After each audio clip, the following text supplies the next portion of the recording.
Hello, I'm Bob Bradley, and this is THE 101, Intro to Theater and Drama Arts. I am happy today to have as a guest Jack Laufer, actor. Jack has appeared on stage, on film, and in television, and we're going to talk about all of those experiences he has had and to talk about the differences that he has found in working in each of those. Welcome, Jack. Thank you. Okay.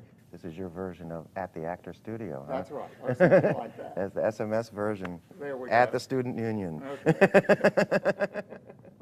Okay. Okay. In workshops that you do and with mostly young students or whatever, I have heard you explain to them, you have told them you are a working actor. Yeah.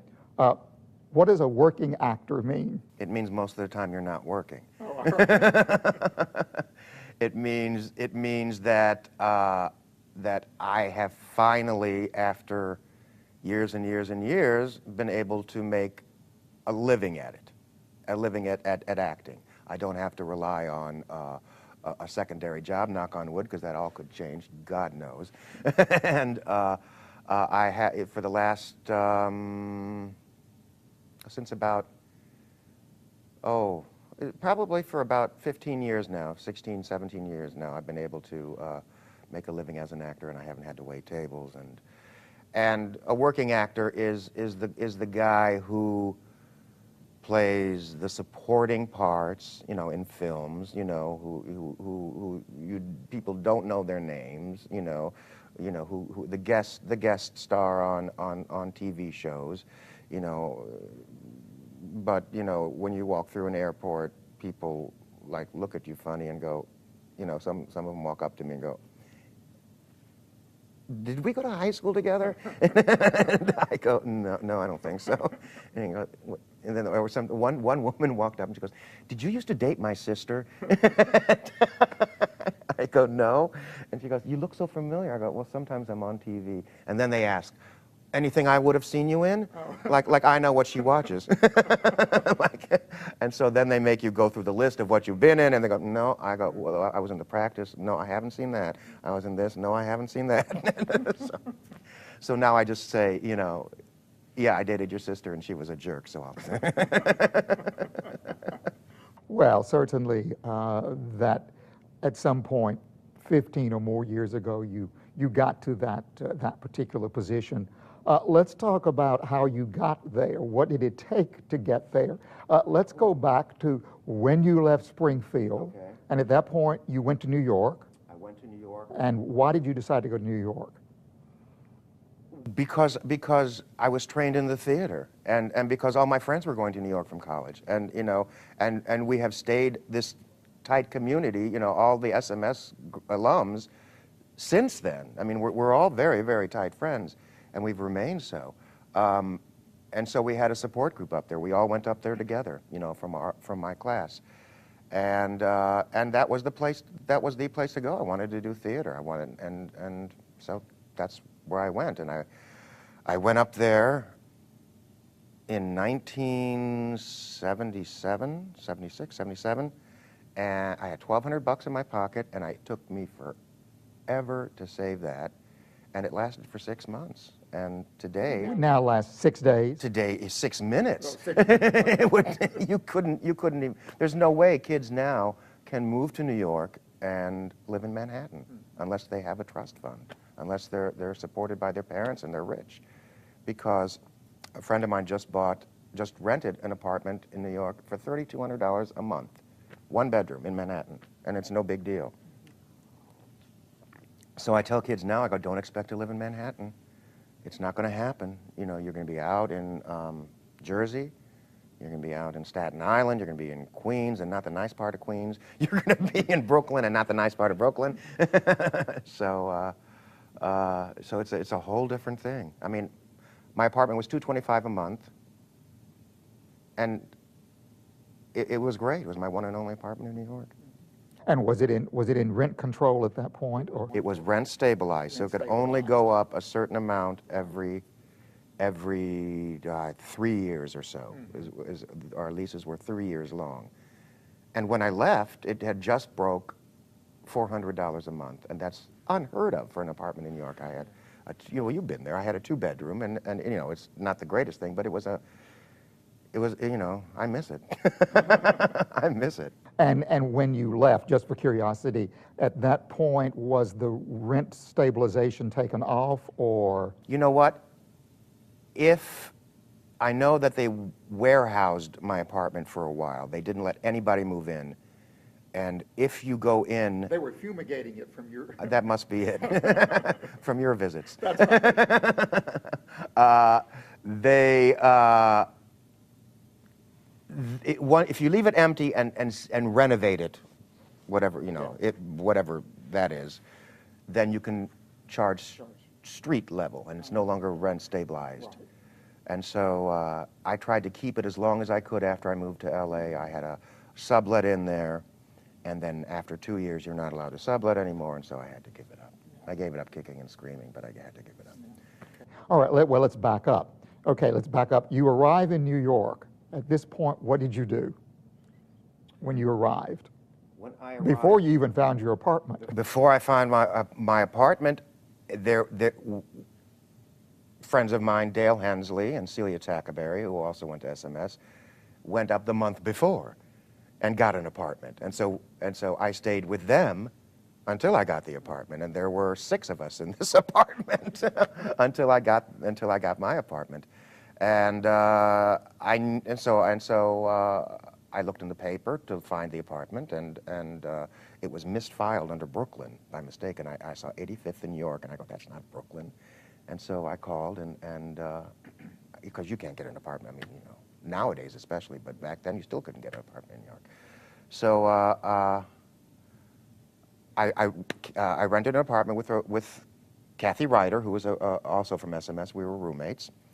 And then I knew I needed to get a part-time job because the $1,200 wasn't going to last forever. So I got a job at an answering service, which really dates me because that was There are no answers. pre-voicemail. Pre-voicemail. It was an answering service, and so I worked part-time at the answering service, and I went and bought Backstage, and I went to every little audition that was listed in Backstage. And You should explain what Backstage is. Backstage is the theater trade paper. It comes out once a week, and it has all sorts of the theater news, and it has a section that lists all the stage auditions that are happening that week. And you just go and you sign up with hundreds of other people, and you pray that you get in, that you got there early enough so they can still see you. I wasn't union at the time, so I could only go to non-union things, and you pray that you get anything. And I finally, I think the second month up there, I got an off-Broadway show called Jonah, which at a theater which is now the Jewish Rep. It was always the Jewish Rep, but now the Jewish Rep is a little bit fancier than when I did it. And so that was the first thing I did in New York. And after that, what happened? How? When? Well, no pay. Yeah. You know. Okay. When did you get your first paying job, acting job? Paying job, boy. I moved up in October, and I didn't get a paying job until that summer. That is a summer pay. An acting. a non-equity summer stock job in Summers Point, New Jersey, in this non-equity summer stock theater that was doing 3 shows, and I think the pay was something like $80 a week, which I was thrilled to get, and we were there all summer, and they put us up in this, you know, in they had the actor's house, which, good God, you know what that looked like, but I didn't care. And and that You was were acting. I was acting. You were acting. I wasn't answering telephone. Do you remember what shows you did? Yes, Oh, I okay. did Godspell again, which I did. We did it here at SMS.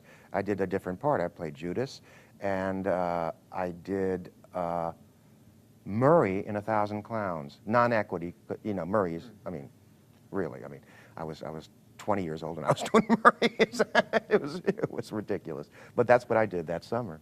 Yeah. Okay, and in the meantime, you had kept your answering service job all this time, or? Well, yeah. I mean, those jobs you could, you could. They only hire actors, and they know that sometimes they have to let them go, and the ones that they like, they make room for when you get back. So, I went back a little bit for a little while, and then I started waiting tables, which I found much more lucrative, and plus it's not sitting and answering phones all day. At least you get to talk to live people. So then I started waiting tables, and I was waiting tables for many years. many tables. And I went from restaurants to a catering company, which I helped run. This was in the early '80s, when corporate parties in New York were like going nuts, and they were throwing money everywhere, and it got to the point where I was always at parties and I wasn't even pursuing acting, and I had to say, wait a second, what did I come? I mean, I'm having a great time in New York, but but what did I come up here for? And so I had to put the brakes on that a little and start acting again, or trying to act again. What was your first equity acting job? It was the robber bridegroom at the Ford Theater. Ford Theater in Washington, D.C. Washington, D.C., where Lincoln was shot. Okay. Yeah, that was my first equity job, and oh God, I was just so thrilled. You know, you get paid what? And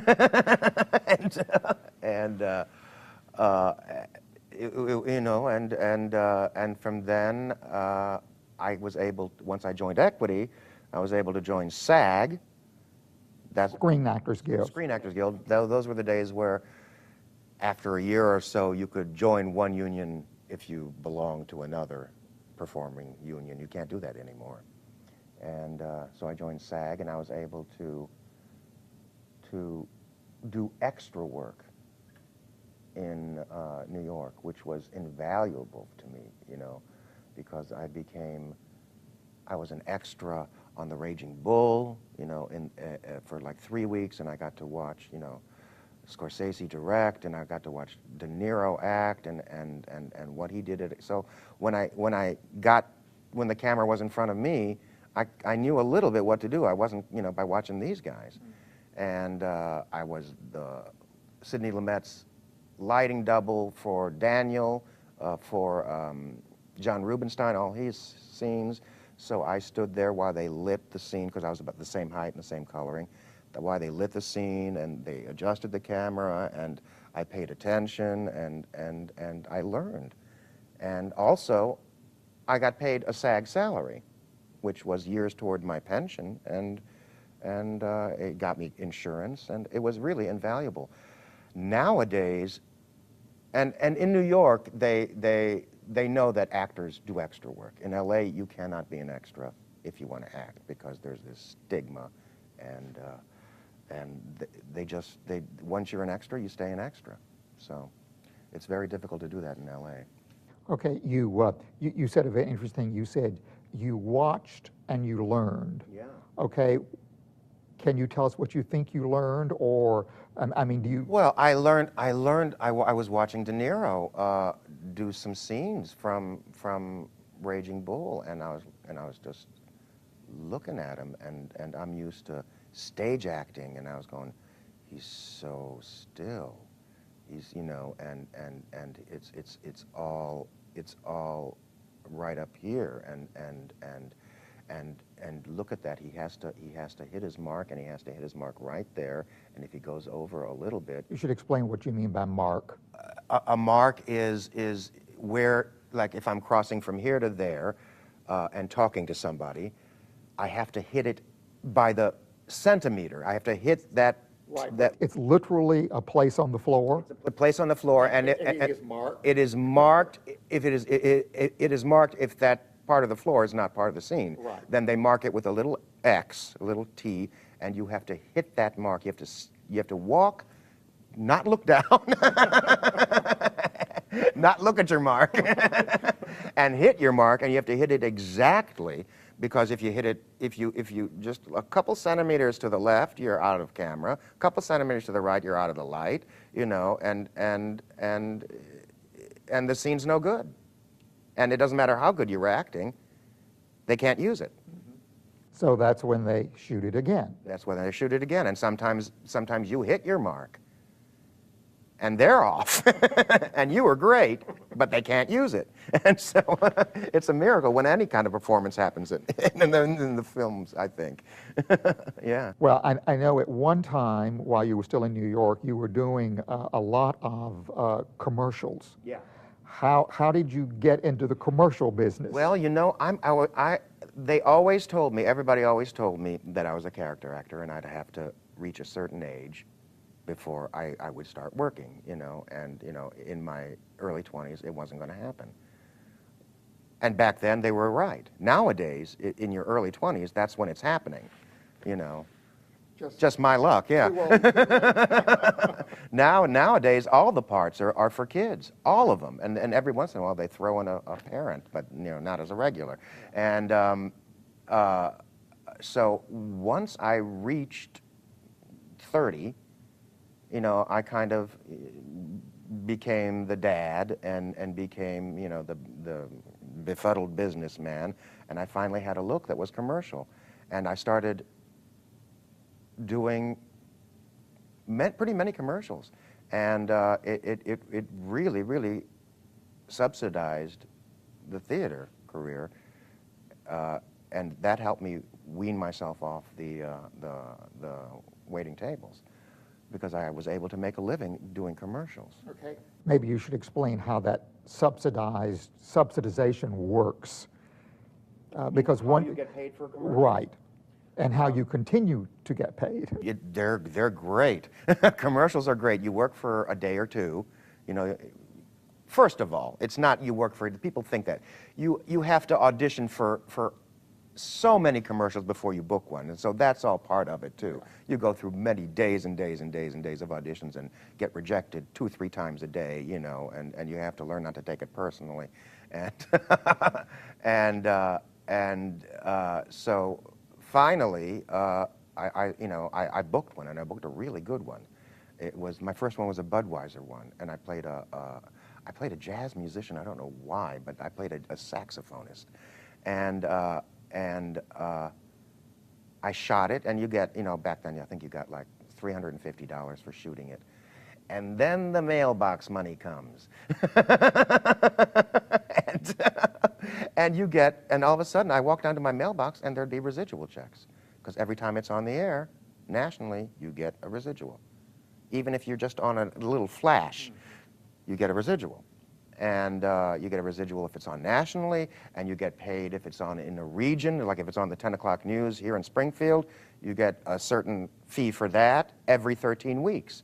And if you have 2 or 3 commercials running, that could be pretty lucrative. I made, you know, commercials don't run as well as they did back then now, but I made a pretty decent living for a while in New York doing commercials. I really did.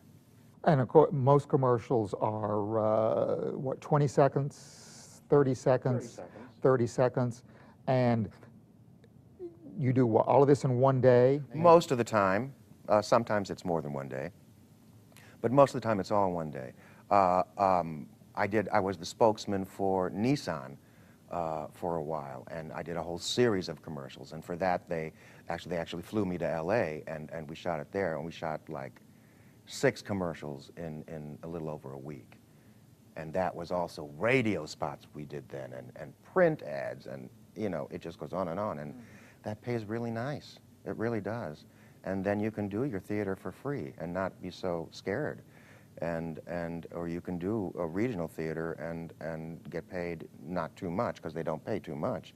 You can do, you know, Shakespeare out in Cincinnati and not worry about, you know, what's going to happen if you can't pay the rent, you know. So then at that point, it allowed you to devote yourself to finding theater work. And it would, and at this point, of course, you are an equity actor. You are and a SAG, right.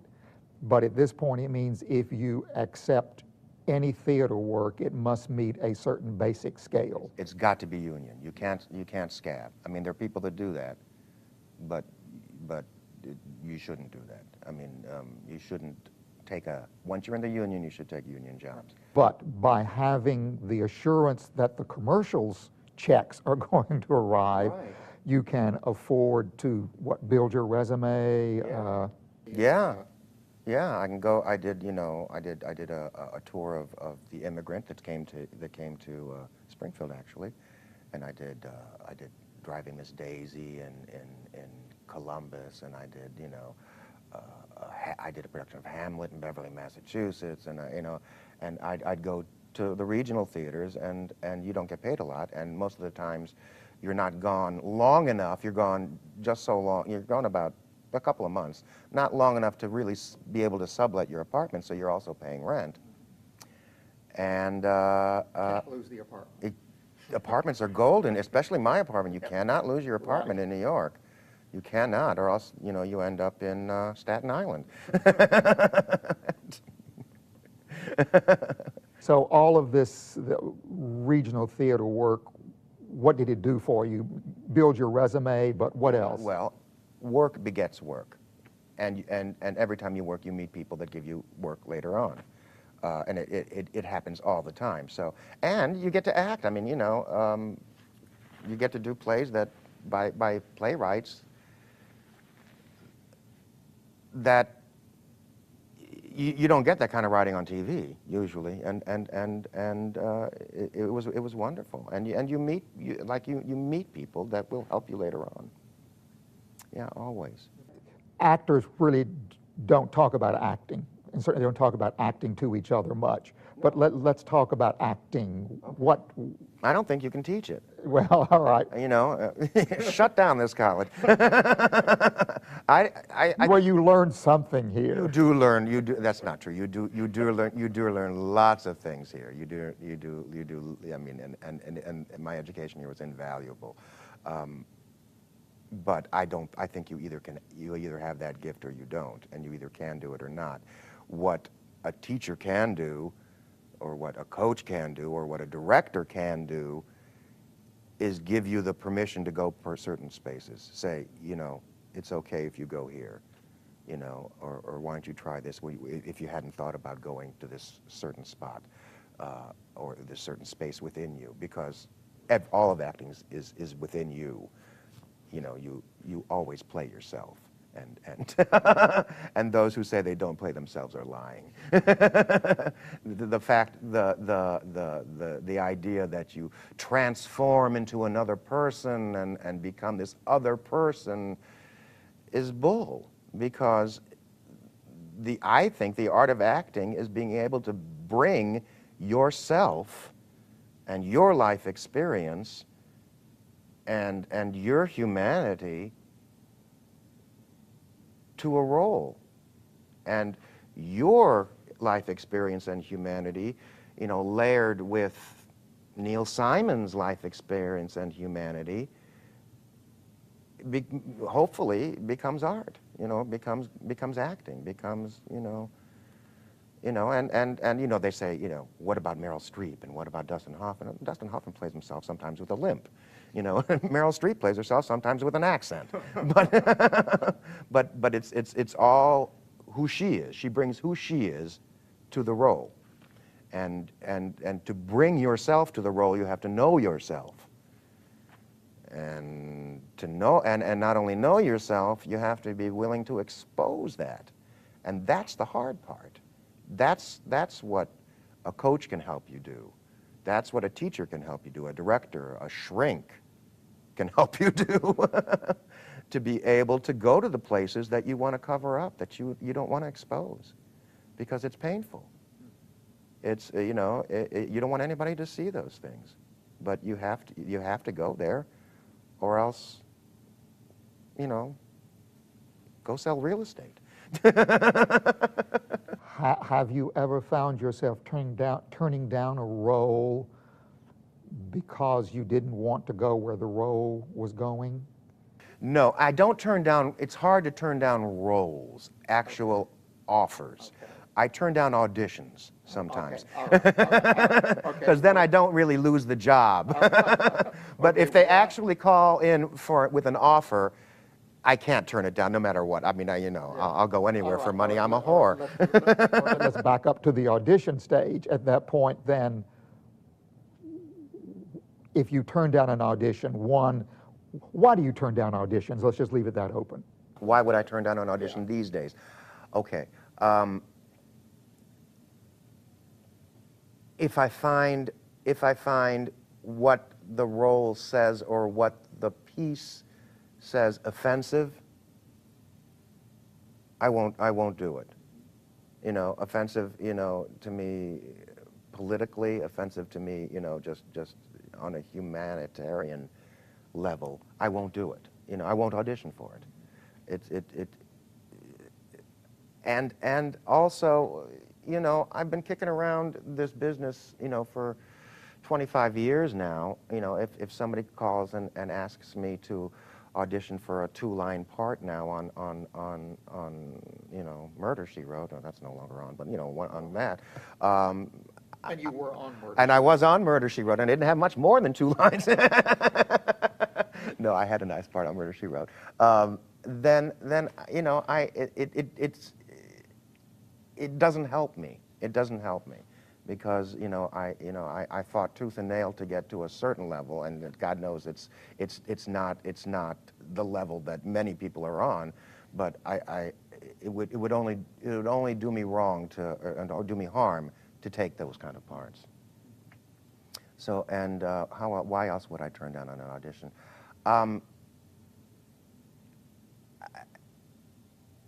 If somebody asked me to audition for a play that was out of town, I didn't want to go out of town, you know,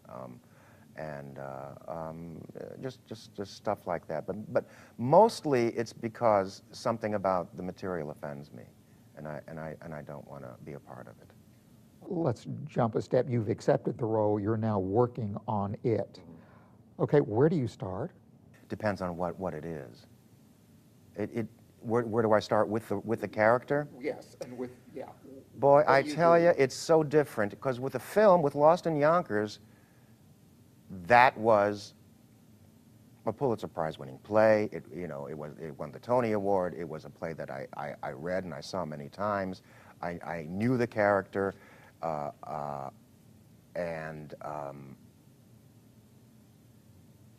the character was very familiar to me. It was well written, and and then I could do some research on the period. I can do some research on the regional isms of the character, try to get the voice right. But with television, they write these things the day before you're on the set many times, and so you don't know what you're playing. Okay, we should say, okay, one, Lost in Yonkers was a film. Lost in Yonkers was the film version of Neil Simon's play. Simon's play, and you were cast in the film version. I was cast in the film version, and I couldn't get an audition for the play version. Oh, okay. Okay. All right, and so then you were cast in the film. I was cast in the film. All right, and what happened then? What did you do once you knew you were cast in the film? You went back. Was the play still running? No, I had seen the play in New York before, and I was in L.A. already. Right. And the play had closed actually already. It wasn't in New York anymore, and I read in the trades that they were doing a film version of it, and I hounded my agent daily to get me in, and it wasn't happening, and it wasn't happening, and I would hound her, and I would hound her. Finally, I got an appointment. And something about the part I connected to. It's, you know, you know, it's no coincidence that I have a schizophrenic brother who lives in a halfway house. I'm the, my parents are German Jews. It's very similar to the play. There's a mentally deficient sister, this German Jewish grandmother, it was my mother, and I connected to the material, and they saw that, you know, at the audition. I just connected to it. And it's no coincidence that I have that history. It's also no coincidence that I did a movie called The Man Who Captured Eichmann with Robert Duvall. And that was about the trial of Adolf Eichmann after he escaped Germany after World War II, the Nazi, and moved to Buenos Aires. And the Israelis went over to kidnap him and bring him back to Israel for trial. And my mother, as a little girl in Budapest, was in a camp, and she'd see Adolf Eichmann every day. Every day he would parade around the kids in the camp. And something about the material at my audition there. Something about the material I connected to. And that's why I say you play yourself, and you bring yourself, and you bring your life experience, and you bring your own humanity to a role. Because it's not a coincidence that I happened to play that in that film. I don't think so. I connected to it somehow. Well, let's the Eichmann film. Let's jump to it or whatever for the moment. At that point, you actually went. The whole company was taken to Buenos Aires. Mm-hmm. And how long were you there? 3 months. 3 months. And what kind of working schedule, shooting schedule did you have? Oh well, it changed daily. You know, when I first got the shooting schedule, I had all these days off. I was going, oh my God, I can go to, you know, Rio. I can go I can go to Juego del Fuero for a couple of days, but we got way behind, and they started putting me in other scenes that I wasn't in originally, and so I worked almost every day for 3 months. Okay, you say putting you in. At this point, they began rewriting? They began rewriting, and they were really good about actors' suggestions. Arliss Howard, who was in it with me, and Duvall thought of other scenes that might work in place of scenes, and I became and I was in those scenes, or they thought, you know, my character should be in this scene, and he wasn't written in this scene, and so they put me in the scene, and the writer was in Buenos Aires with us, and wrote me into the scene. And so, but at this point, what, one morning you'd be given lines that you were going to shoot? It happens all the time. That's why I say it's so different with stage, because you have a script. It stays the script usually, unless you're doing a new play. It stays the script, but with film, you never know one day to the next. And film is good. With television, you really don't know. With television, I was on LA Law.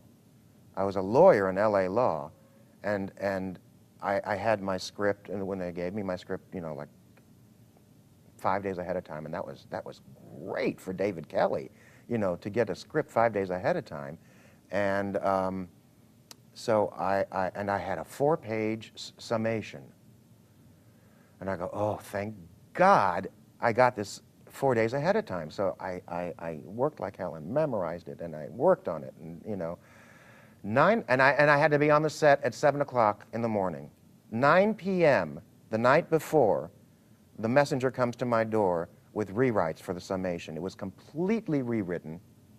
I had to stay up all night and unlearn what you unlearn what I learned and relearn what they just sent, and not get any sleep and look like hell for the actual shoot, but you had to do it. You had to do it, and it happens all the time. It happens more often than it doesn't. Mm-hmm. This part in Crossing Jordan that I'm doing now, which is a TV show, I did. I did the last two.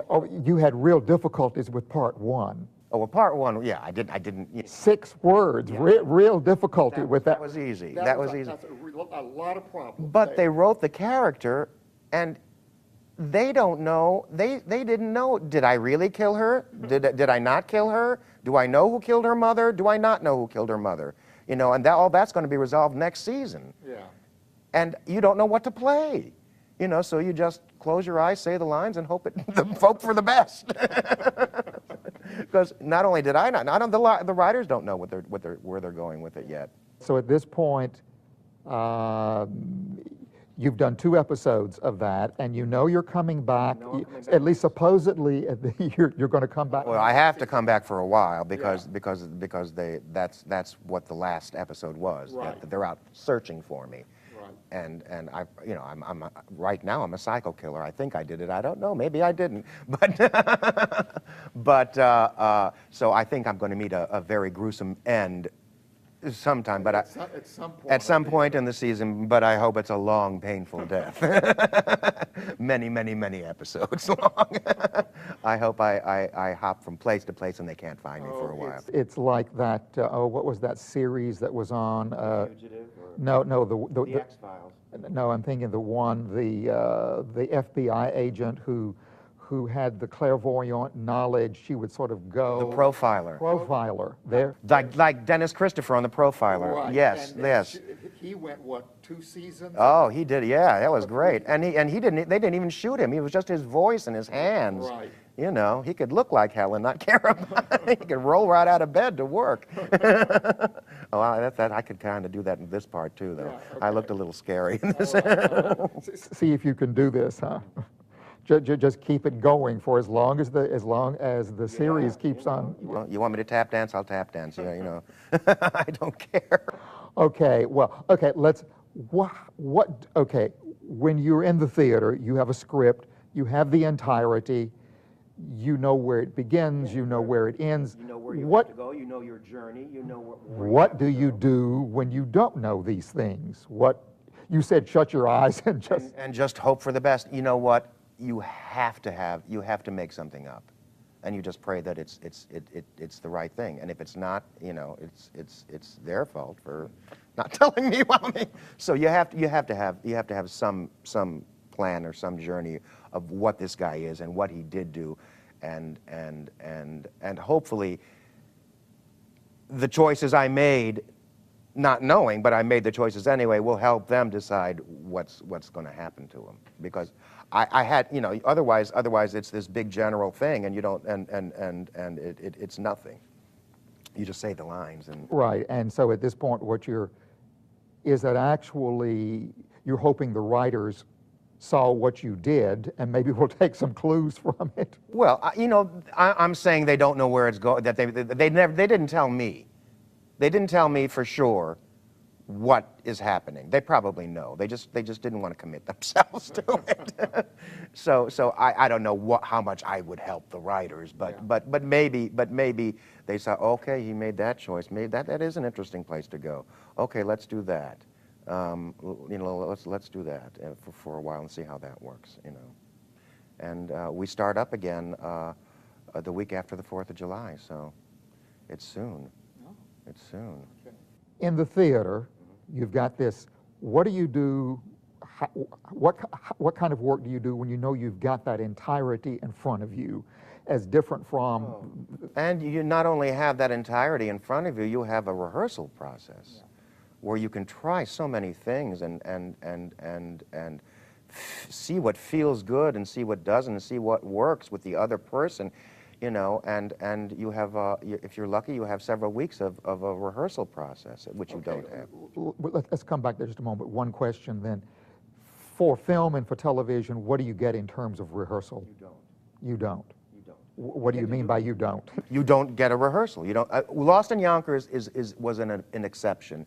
We did 2 weeks of rehearsals before we shot any film. And that basically was for the kids, because the kids hadn't done the part before. The small boys. Yeah. And for Irene and Mercedes, because they had to tone down their performance. They had both done the stage version, and both won Tonys for it. Right. and were playing their parts at the Richard Rodgers Theater, you know, with I don't know, 1,200 seats, and now they had to bring it down to the camera, which is hard to do, and so they needed the time to work with Martha Coolidge, the director, and bring it down. Did they, in that rehearsal, did they do any, shooting with a camera just to let them see what they were doing, or? Basically for your performance, and it was basically for Neil Simon, who was there, to see what might work, because the screenplay was changing as well, because he had to adapt his play to a screenplay, and he's done that many times, but it's different, you know. Whereas my character had this huge monologue that went on for pages at the beginning of the play. All that was in silence in the car. I didn't, you know, and it had to be visual, and it had to be on my face, and it had to be, you know, the whole monologue. So the screenplay is entirely different. But you were talking about rehearsals for television. For television. You get there. You know, and you shoot maybe you shoot a scene, and you get up there and you do the scene, and you kind of feel out where you might want to go with it, and then you do it once for the cameras, so they can see, they know how to light it, and then maybe the director gives you a little bit of acting, saying, you know, you try this and that, and then you shoot it. You don't get a rehearsal, you very rarely get a rehearsal. And if you do, it's for the camera. It's not for you. It's not for you. It at least allows you to feel out what the other actors are going to be doing in the scene. And you walk, and during the time before the rehearsal, you walk around and see what feels good, and then the director says, okay, that does work, or okay, that doesn't work. And after they've figured out what does work, you know, the guy follows you around with a tape to see where you stop and marks that spot. And so that's that spot you have to hit when you actually shoot. And then you go and get made up while the lighting double comes in and stands on that spot while the camera gets ready to shoot, and the lighting gets ready to shoot, and the sound gets ready to shoot. Then you come out and you do it. Maybe, and you've referred to this, in fact, you said you had done this at one point. Maybe you should explain what you mean by a lighting double. John Rubinstein was one of the leads in the Book of Daniel, directed by Sidney Lumet.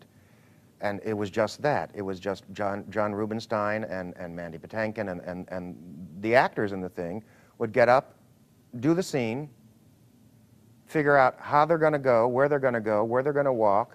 Sidney Lumet says, good, that's good. And wherever they walked, I had to look, and it was marked finally. I had to stand there while that spot gets lit. Okay, and you're being paid to do this. I'm being paid to do this. You're being paid to do yeah, this. I'm being paid to do this. And you know, and I'm working with Sidney Lumet, you know, which is great. and you know, literally you're standing there while at this point they're lighting around me. And how long? And this can be... It could be hours. It really can be. It can be hours.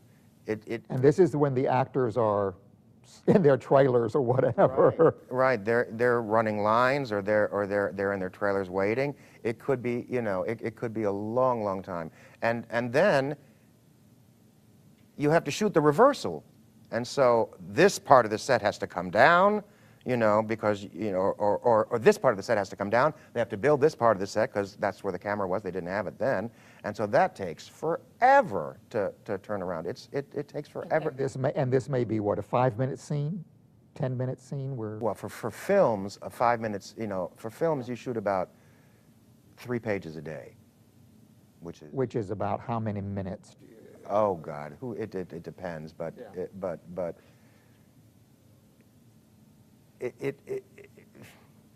It takes forever to do. It's, you know, people when we were shooting Lost in Yonkers, would stand around and watch because they thought, oh, this would be exciting, and they got so bored. It's like watching paint dry. It's it's just so boring, you know. It's boring. It's not, you know, everybody thinks it's so glamorous and stuff. Mostly it's just waiting around for them to get ready. And then you have to be ready. And then, you know, and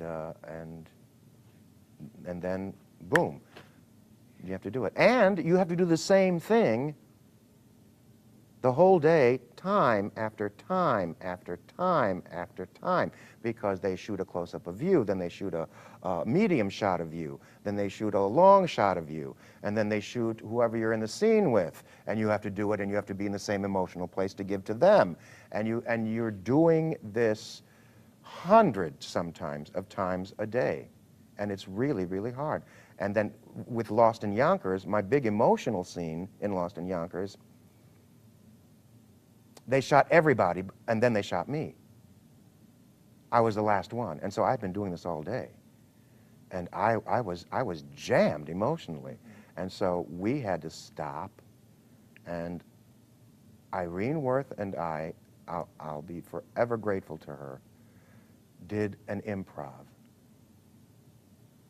And we were just doing an improv all of a sudden. We're just you know, about our relationship, and she would say, you know, you were such a baby child, and you always are, you know, and you know, and that was our relationship, and she was so mean to me, and she got me to the place, and as Now, this was when they were getting ready to shoot you? yes, yes, because you know, they shot everybody, the kids, Mercedes. We were there, you know, by that time we were probably there 14 hours that day. And then they get me, and it's my scene, and I had to be there emotionally for Irene, for Mercedes, for the kids, you know, for the long shot, for the short shot, for the master, for this. I had to be there. You know, you don't have to do it full out every time, but when it's Mercedes close up, you have to do it because she has to react to you. You have to do it full out, you know, and you do it over and over and over again. And so I was saying we did an improv, and then Martha Coolidge was smart enough to start rolling during the improv. Martha Coolidge is the director. Was the director, yeah. To start rolling during the improv, and she didn't tell me, she just, you know, roll the film. And we started the scene, and that's the take she used, because we got to that place. Right. Yeah. And we'll be forever grateful to Irene Worth for that. Oh, yeah. Yeah. Oh, what a wonderful thing. Mm-hmm. Yeah. Okay. Because it was. I mean, she just started doing it. Mm-hmm. We didn't say let's do an improv. She just started screaming at me, and yelling at me, and belittling me, and then I, you know. So. And beside that, was a formidable individual anyway. She's the grande dame. I mean, not only is she Irene Worth, and not only is she my wicked mother, but she's Irene Worth at the same time, you know, who's the grande dame of the American theater, you know. And so talk about intimidating. Whew. And so at that point, the cameras just caught you the right point. Right point, and that was what's on the film. All right, let's talk a little bit about what then is sort of the luxury of theater rehearsals as different from the ones we've talked about. Well, theater rehearsals, you have the luxury of the time, and of the exploration, and of trying this and trying that, and then when you're performing, you only have to do it once. You don't have to, you do it once a night. You do it once that day, or whatever. Once that day, but you only have to do it once. You don't have to do it hundreds and hundreds of times, and or twice a day. If it's Wednesday or Wednesday, yeah, right, or twice a day. Or something. and you know, it's much more of a collaboration, because and the director plays much more of a part in stage than certainly in television, because in television film they basically direct the camera. I mean, once in a while you get a Martha Coolidge. Once in a while you get a really good television director who knows how to talk to actors and knows what they're doing. But most of the time, they're directing the camera, or they say, you know, faster, or they say you missed your mark, or they say, you know, could you a little bit more energy, you know, whatever that means. So you actually have the benefit of a director. So it's your performance with a director's, you know, his take on the thing on top of that. And, you know, with the playwright's take on the thing on top of that, it's much more a layered thing, I think, and a much more, it ends up being much more an interesting performance. Okay, and now, well, professional theater rehearsals will vary, but you will get, what, 2 weeks, 3 weeks? It does vary. I mean, if you're working on a new play with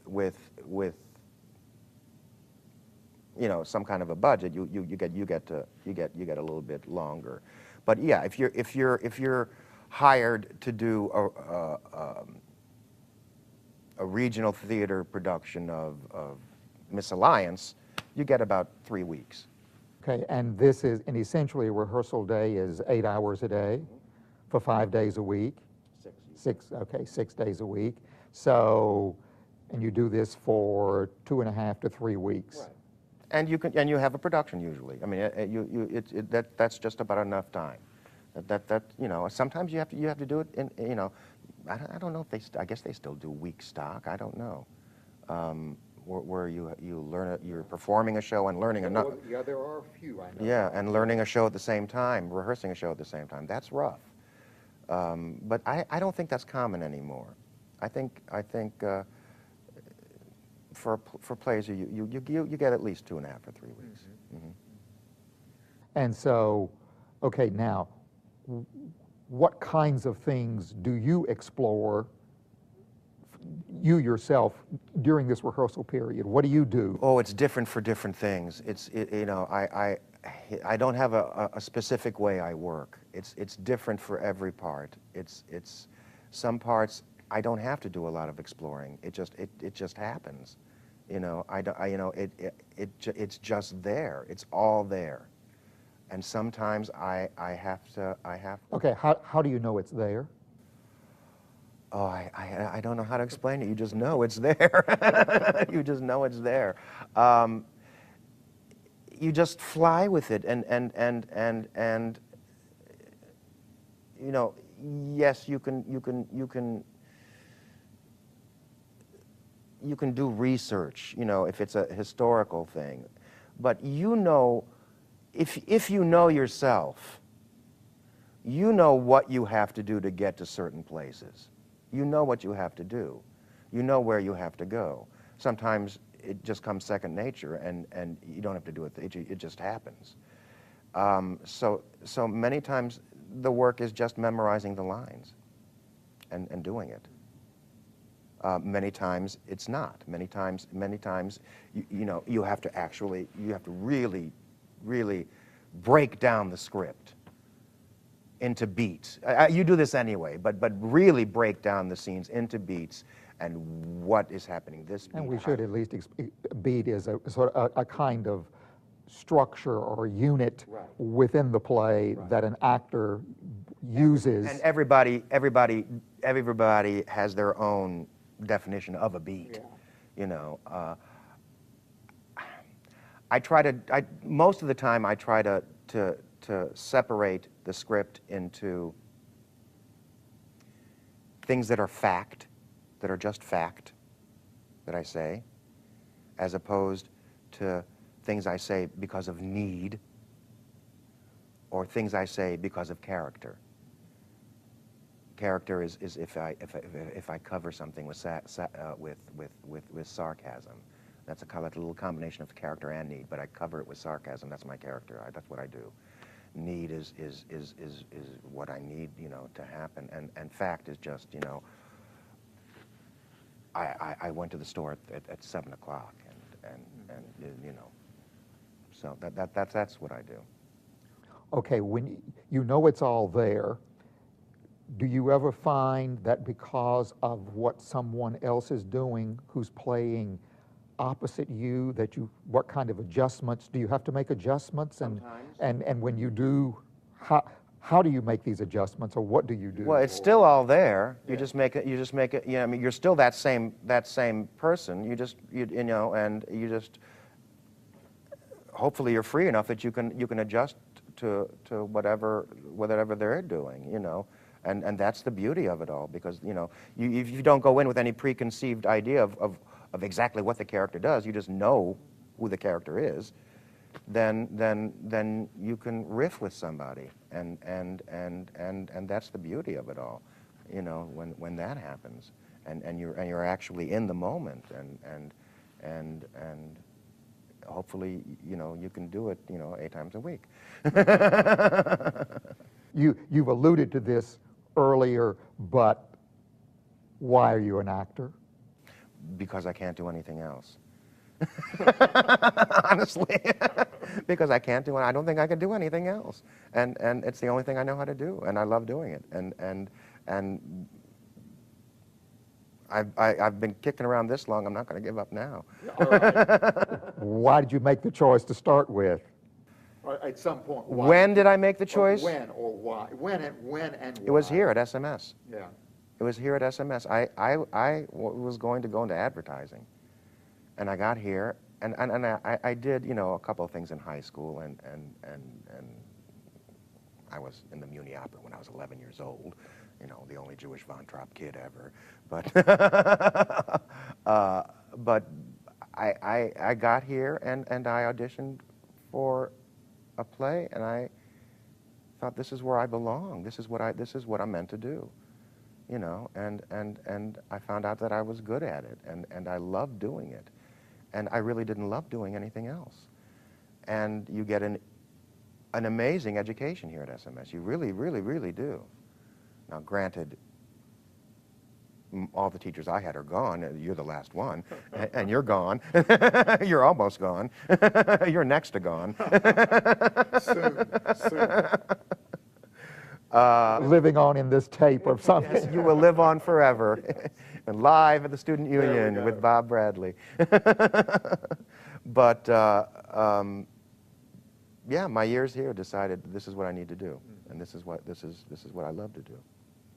Okay. Yeah. Thank you, Jack. Thank you. Thank you very much. Yeah. It's been a wonderful time. Thank you. I enjoyed it.